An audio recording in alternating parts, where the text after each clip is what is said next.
Calhoun. Congratulations on the purchase of your new t26. Today I'm going to be walking around showing you some of the basics of the operation of this camper. One of the first things you want to do is once you get to the campground, after detaching the camper, you're going to want to grab your power cord here and plug that in to the side of the camper so you have power. Next thing you're going to want to do is turn on your battery disconnect.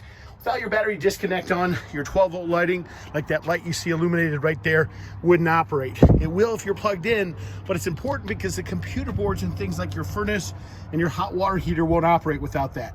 You've got a new deep cycle battery right here for your camper. Your propane tanks are located underneath here. Righty-tighty shuts off the tank, lefty-loosey opens those tanks. There is a selector valve underneath this as well that determines which tank you're drawing from. When the arrow's pointing to the direction of the tank, it'll be drawing from that tank. You also have a generator located on this side compartment right here. This generator is actually started from inside, but can be started from the outside if you take off that cover. There is a remote start out here as well. Solar hookup down here, in case you ever want to hook up solar. This is where you fill your fuel for your generator. Your hot water heater, really nothing we have to do from out here. Everything with that can be controlled from the inside of the camper. This is our fresh water fill. This is where we fill our fresh water tank, satellite cable hookups. This is where we hook up that power cord we were discussing. This is your black tank flush. This simply flushes the black tank for you. And this is your city water connection. Now this is just an exterior spray port. That just allows you to rinse things off over on this side, especially when you're dumping things like your sewer, which is located there. Your 1.5-inch valve on the right-hand side is your gray water. Your 3 inches your waste. We leave that open so you can see that nothing is in the tanks as of this point. This is for discharge of your fuel. This unit actually was ordered in with 2 tanks, so you actually have a front and a back fuel tank, as well as a discharge nozzle, which is located behind that door. To pull down your ladder, real simple operation. Simply pull the pins, this will swing forward, and that will operate your ladder. Here's your cargo storage door. To get this to operate, all you simply have to do is flip these open, swing it down level. If you have cables attached, that will give you a level position for like a patio operation.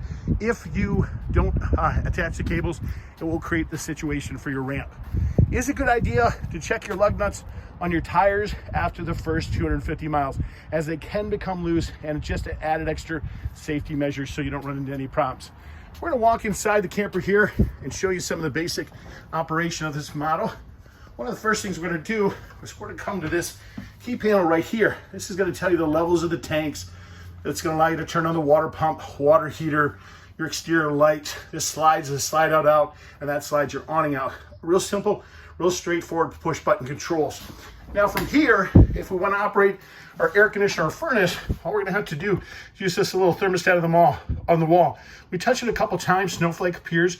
That's our air conditioning. Control the temperature with the up and down arrow keys. Push it again for our heat, and then of course to shut it off, push it one more time. This button right here is your power lift bed. This button will control the up and down of those beds. Now notice it's only operating the one bed right now. Part of the reason for that is these pins that are located in these corners. With these pins located, it's going to keep the upper bed up. If you want both beds to operate, pull the pins. Your sewer hose, your spray nozzle are all located in this box. There's your patio porch we were talking about earlier. When you fold that down to horizontal position, that railing system simply just flips up. Stereo right there. Let's talk about the operation of your refrigerator. Real straightforward to turn that on.